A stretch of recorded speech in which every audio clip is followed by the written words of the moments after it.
business 13 years, and customers know we're going to be open 7 days a week at all 5 of our locations, and we're going to have what you want in stock. Well, we have had a tremendous impact on, having shortages.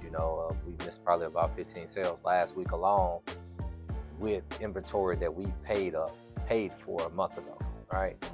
That's another thing about She's Happy Hair that most people don't know, is that we're one of the few industries that we pay for our inventory before we get them. So you can imagine the need to, number one, pay for our inventory, get it in, and get it turned over so that we can make our money to be able to pay our employees, right? Huge strain on our working capital now that it's taking 2 to 3 weeks just for FedEx to even let us know how many tens of thousands of dollars we have to pay to get our packages released.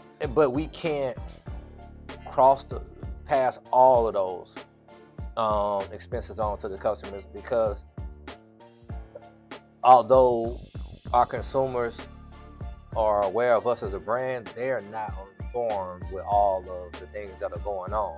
And we know, as a Black-owned business, we don't necessarily always get the benefit of the doubt. So if we now have hair, a bundle that we sell it for $100, and tariffs come and Trump does 140% tariff rate, we cannot overnight turn that $140 bundle to a $240 bundle, because our customers are going to not assume that, like, oh, the tariffs, and they're not living the CNBC, the CNN, they got their own problems going on in life. They're going to assume that She's Happy Hair is trying to get rich off of them, and they're going to go look for a second-tier product elsewhere. I would spend my 5 days off a week, because as a Houston firefighter, you would only work 2 days a week.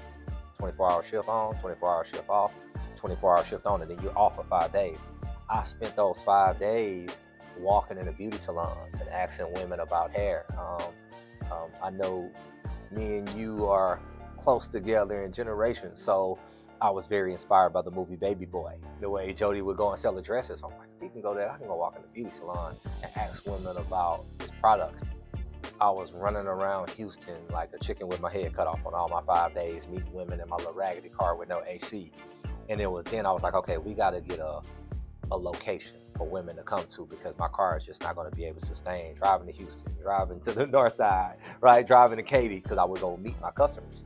So I got my first 400 square foot location, which probably was almost the size of my current office right now, off of 610 and pretty much Kirby area right there, Black Knuckle, right, the 2600 building, 2616 South Loop West.